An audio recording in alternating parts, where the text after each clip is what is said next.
कई बार जब लोग जीवन में काम करना शुरू करते हैं तब उन्हें बहुत ज़्यादा दर्द होता है, तकलीफ़ होती है, उन्हें बहुत ज़्यादा मेहनत करना पड़ता है और ये बात उनसे बर्दाश्त नहीं हो पाती है। उनका शरीर जवाब दे देता है और वो उस काम को छोड़कर किसी और तरकीब से सफल होने का प्रयास करते रहते हैं। लेकिन याद रखिएगा, इस प्रकार से कोई भी व्यक्ति जीवन में सफल नहीं हो पाता है। याद रखिएगा कि सफलता का मार्ग मेहनत, दर्द और तकलीफ से होकर गुजरेगा और यह आपको सहना ही पड़ेगा। तो इसके लिए आप हमेशा तैयार रहिए। तो चलिए इस बात को एक कहानी के माध्यम से समझते हैं। इससे पहले अगर आपने इस चैनल को सब्सक्राइब नहीं किया है तो सब्सक्राइब ज़रूर कर लें। तो चलिए शुरू करते हैं। एक बार एक मूर्तिकार अपनी छीनी और हथौड़ी से एक पत्थर को भगवान की मूर्ति का आकार देने का प्रयास कर रहा था।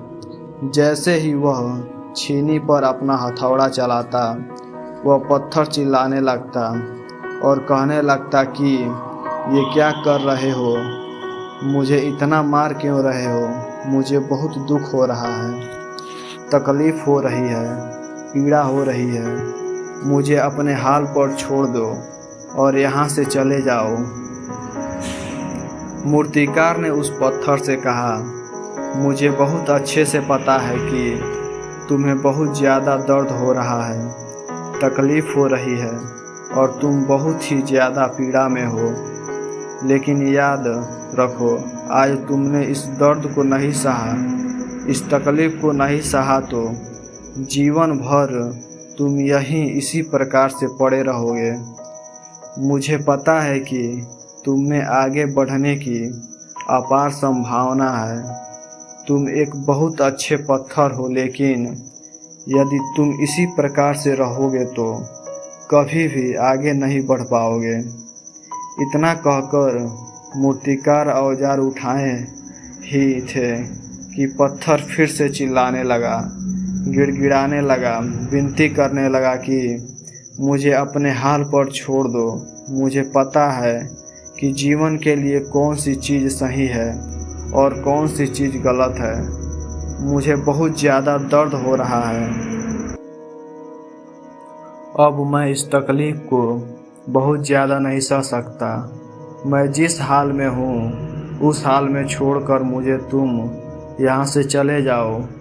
उस मूर्तिकार ने फिर से उस पत्थर को समझाने की कोशिश की, ज़्यादा अधीर मत बनो और अपने सब्र को बनाए रखो।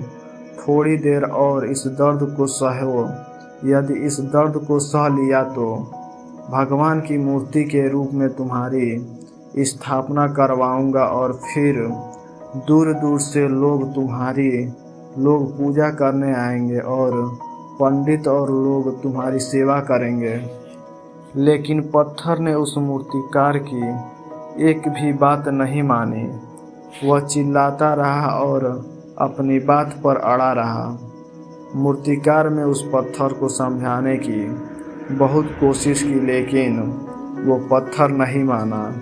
अब मूर्तिकार भी थक चुका था और वह उस पत्थर को छोड़कर आगे बढ़ गया और थोड़ी दूर जाकर देखा कि एक और बहुत ही अच्छा पत्थर वहाँ पड़ा हुआ है।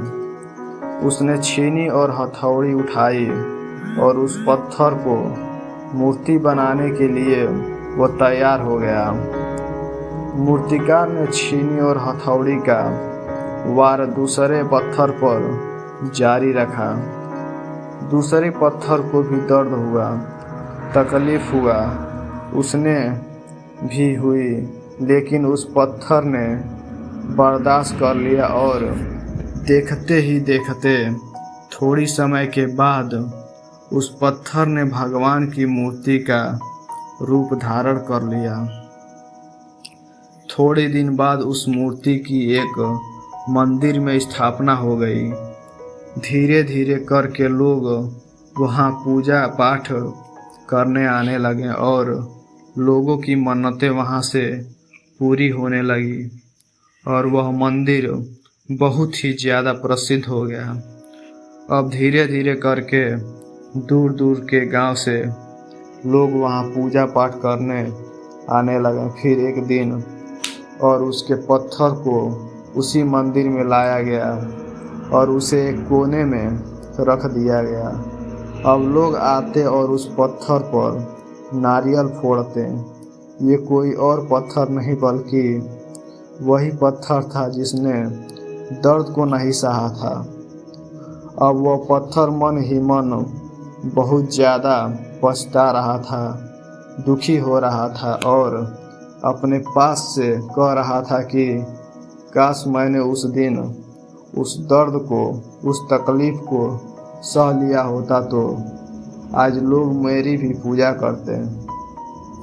इसलिए आप भी अपने जीवन में हमेशा याद रखिएगा कि जब भी आप अपने करियर की शुरुआत में किसी काम को कर रहे हो, पढ़ाई कर रहे हो या कोई भी काम कर रहे हो और अपने आप को दर्द हो रहा हो, तकलीफ हो रही हो, ज़्यादा मेहनत करना पड़ रहा हो, तो आप रुकिएगा मत, किसी और रास्ते की शुरुआत मत करिएगा, क्योंकि कोई और रास्ता आपको सफलता नहीं दे सकता और आपको उस दर्द को, उस तकलीफ को सहना ही होगा।